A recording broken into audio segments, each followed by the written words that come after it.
Hello, it's Michelle.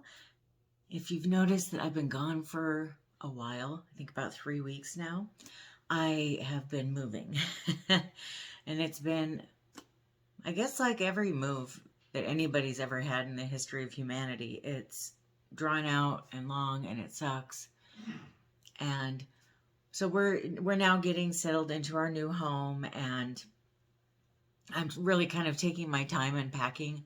I was hoping to get unpacked right away, but I was so tired after the move that it's just not possible. And I also haven't been able to take time off work or anything to where maybe I could invest a little more time in unpacking. I had a really good month in January reading, which shocked me. I thought I'd be lucky if I got 2 books read in the whole month with the move happening throughout the whole month.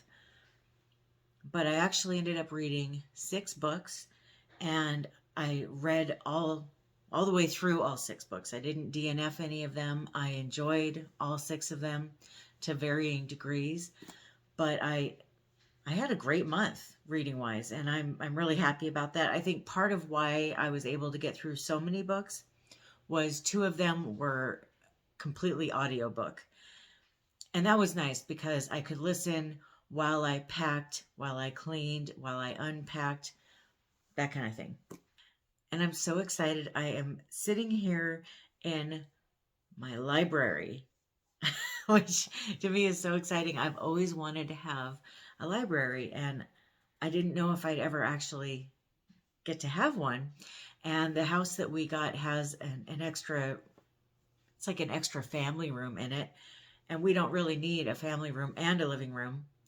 So we decided to have this be a library. So one wall will be completely books, and then that'll be behind you, it'll be completely books. And then back here, it'll be the rocking chair that I'm sitting on, a couch, and it'll be a nice place to sit and read and everything. And I will be showing you the library after it's all set up, but right now I just have boxes all over, and as you see, there's a bunch of books stacked up back here, and it's just a little wild in this room right now. I'm also going to be putting together a separate bookshelf for all my TBR books. And it's one of those DIY ones that I'm going to be making out of wooden crates. I will show you that too, when everything's done. And then I think on my main channel, I'll probably do a video showing how to make that shelf. I've got a lot of fun things coming up. As far as what I read this month, I'm not going to tell you in any particular order since I enjoyed all of them. And I can't really remember what order I read them in. So I'm just going to go through them. I read this book, and that's actually a question that I really want you to tell me. A little bit of reader trivia. Do you read hardback books naked like this, or do you read them with the cover still on or the jacket still on? I have to know. I'm just curious. I personally, as you probably noticed, I like to read them naked. And I don't know where I put the jacket to this book. It's probably in a box somewhere. Because of that, I'm just going to hold this up while I talk to you, but I will put an image of the cover of the book up here because it's a beautiful book cover. I definitely don't want to not show it to you. The book is A Flicker in the Dark by Stacy Willingham. This book is about a lady named Chloe. It takes place during 2 time periods, when she was 12 years old and then 20 years later when she's 32. When she was 12, some girls that she knew from school and from the neighborhood started disappearing, and their bodies were never found, but everybody's assuming that they're dead. And it ended up being that her dad is the one that got convicted of killing these girls, and he's been in prison ever since. And it's really changed the course of her life because she's so fascinated with what makes people kill. She ended up going to school for psychology. She's now a therapist, and it's really affected her relationships with people.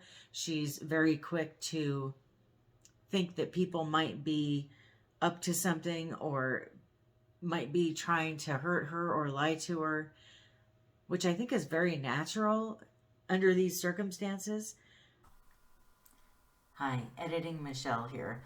I forgot to mention that in the current time storyline, there are women disappearing and then their bodies are being found, and she thinks that there's a copycat killer going around trying to emulate what her dad had been doing.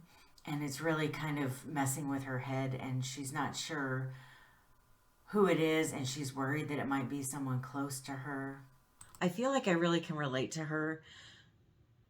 As someone who has gone through trauma, I understand how hard it is to feel like when you talk to people about it, or at least in my experience and in the character's experience in the book, it feels like people don't believe you. And because of that, you end up kind of going through a lot of your life feeling like people don't believe you or people think you're crazy. It ends up being kind of a chip on one's shoulder. And so because of that, she is a bit of an unreliable protagonist where you do have to wonder if something's in her head, or if she's just being paranoid, or if it's really happening. And I think after going through trauma, it's not that the person that went through the trauma is or was crazy. It's that what they went through was crazy. And in turn, because people are so not used to these kind of situations or knowing people who have gone through these kinds of things, they kind of pull back and act like, oh, this is weird. But I think it's really because they think the situation is crazy and they don't know what to say.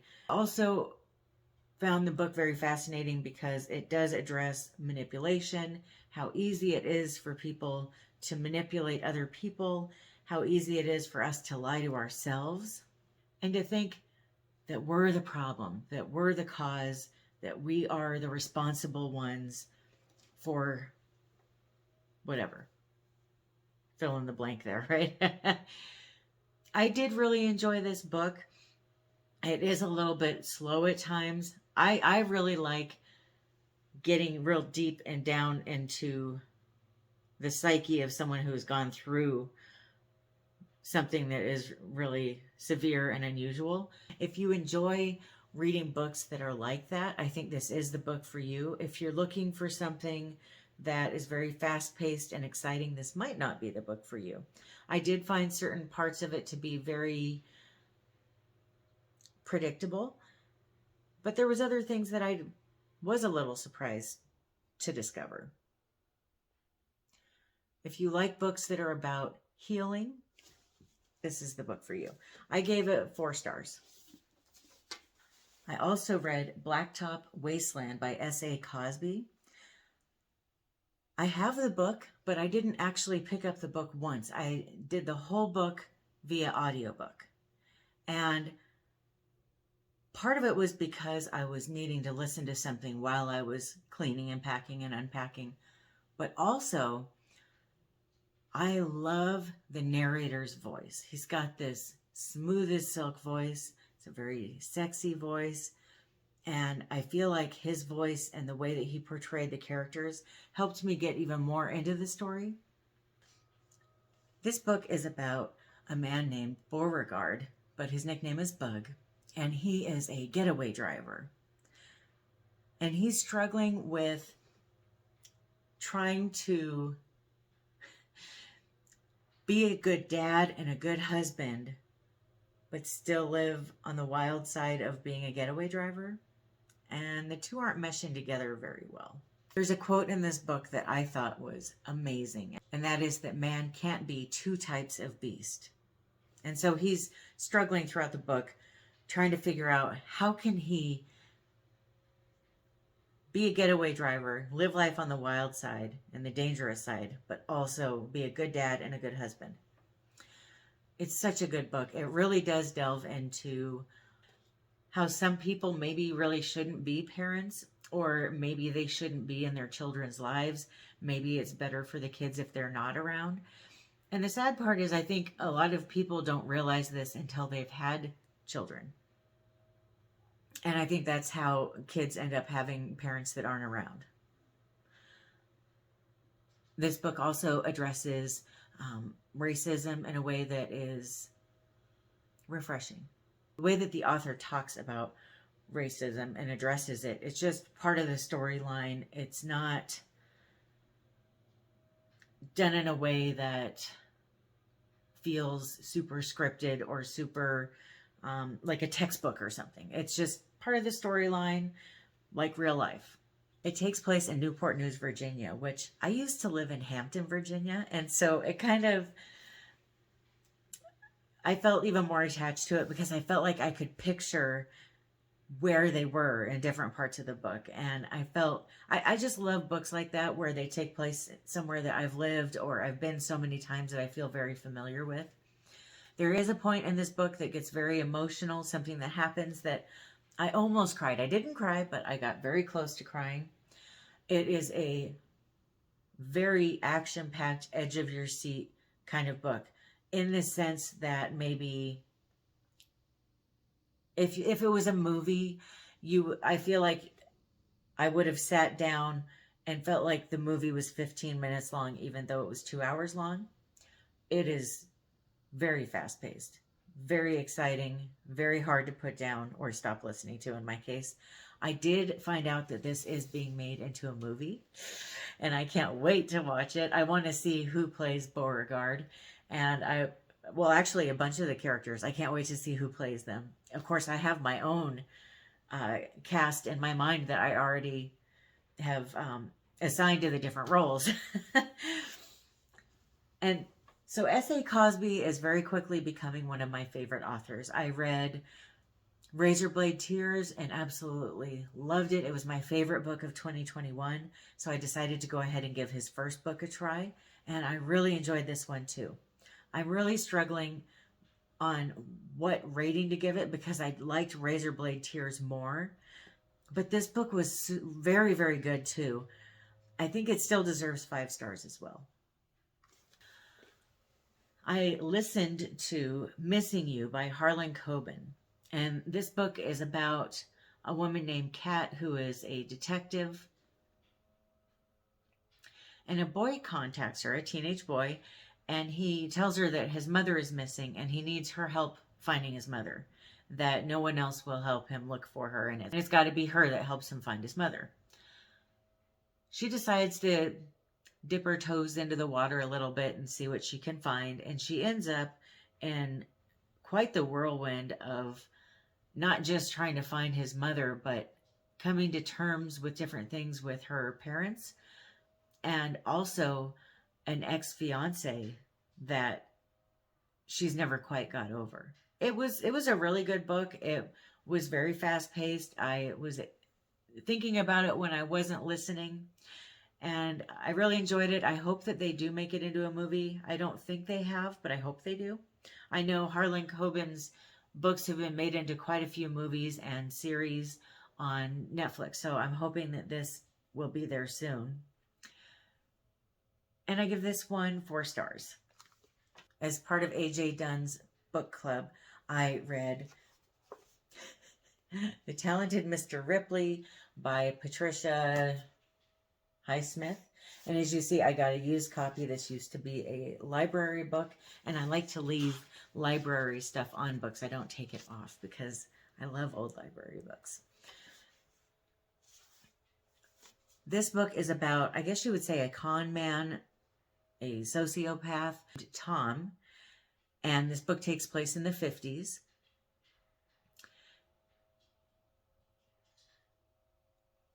A man approaches him in a bar one night and asks him if he can help him. He wants him to go overseas to Italy and find his son, Dickie, and bring him back to America.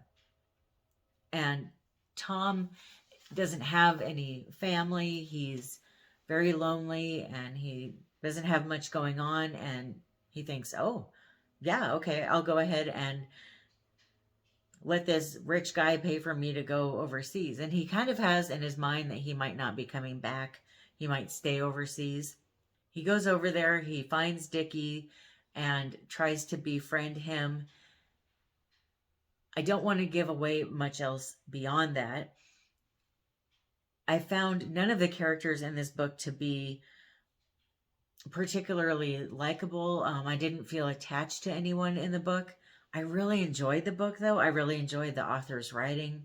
I enjoyed her portrayal of a sociopath.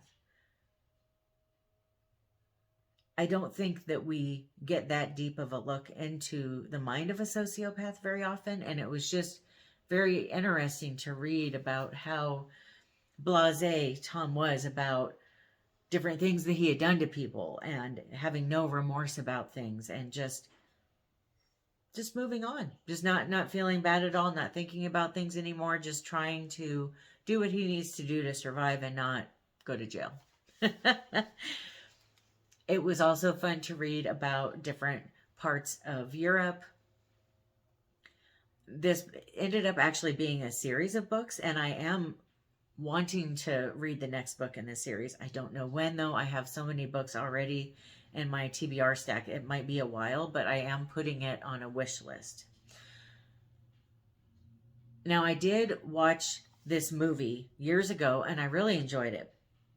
After reading this book, I watched the movie again, and I don't like the movie anymore.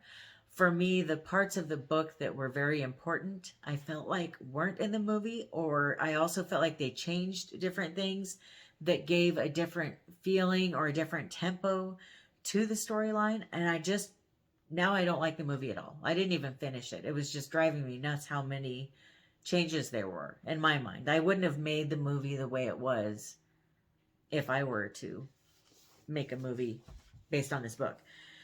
So if you love the movie and you want to keep loving it, I don't recommend reading the book. I feel like it would change your take on the book. That's just my opinion, but I just really was disappointed in the movie.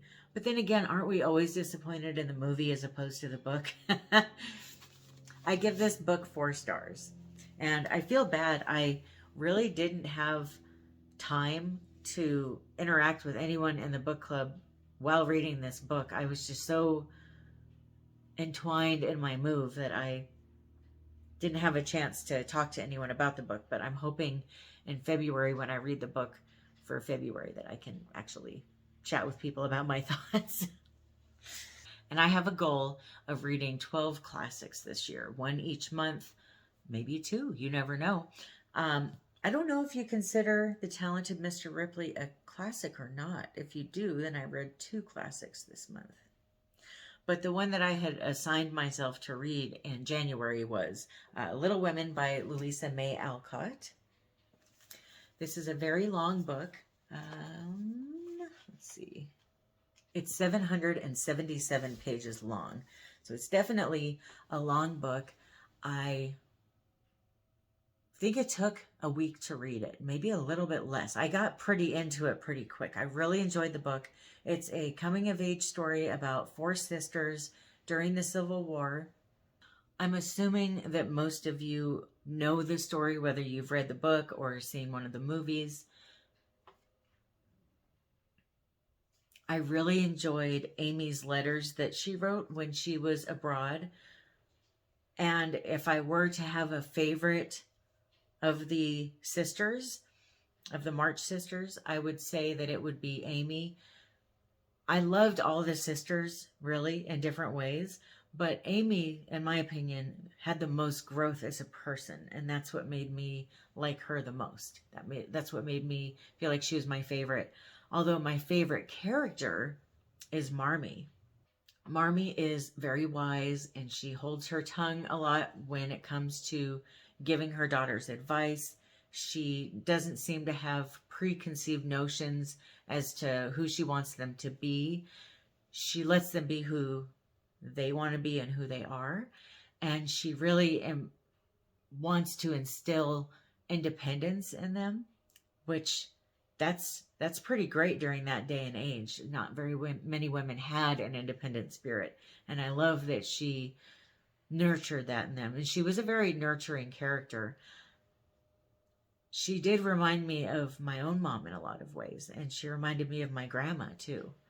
So I found that very comforting. I found this book to be very comforting. I enjoyed how it went through so much of the characters' lives. And I kind of had this message by the end of the book that yes, life changes, but things have a way of working themselves out in the end. There's that theory that when we think our prayers aren't being answered, they actually are. Or there's that song, was it some of God's greatest gifts are unanswered prayers? I feel like that's true in my life, and I feel like it was true in the lives of the March sisters. And yeah, it was. It was just very soothing and comforting. It made me feel like if I'm going through a rough time, I can reflect on this story and how it'll pass. And I did watch I actually watched two of the Little Women movies after reading the book. I watched the one from 94, which actually, I think my mom took me to go see that in the theater. And we both really loved it. And then I think she even bought me the VHS of it before DVDs came out. But I do really love that movie, and I enjoyed watching it again after reading the book. I will say that I pictured all of the characters in the book to be the actors from the 1994 version, or the 1994 movie. Then I watched the one that came out, was it 2020, I think, was in the theaters. And it's funny, when I watched it originally, before reading the book, I thought it was a good movie. But now I don't like the movie so much. I felt like it bounced around a lot. It was very jumbled, and it felt kind of rushed in different parts. It just had a weird order to it, and I felt like it changed things in a way that I just didn't appreciate. So if I were to say which of those two movies was my favorite, it's definitely the 1994 version. It just has a place that's cemented in my heart. And I give this book 5 stars. I thought it was absolutely wonderful. I loved it. I spent a decent amount of time after I read it finding out how much of these stories was true, because I had read before I started the book that this book is loosely based on Louisa May Alcott's life. And it was really fun to read up about the different characters, who they were based on, and which parts were and weren't true about their lives. So that's it. That is all the books that I read in January. I'm very happy with the books that I selected for the month. They were all very good books. I really enjoyed them. I do recommend all of them. And let me know if you've read any of these books, or let me know if you want to read any of these books. Thank you so much for watching. I hope that you have a wonderful rest of your day or night. Happy reading. Bye.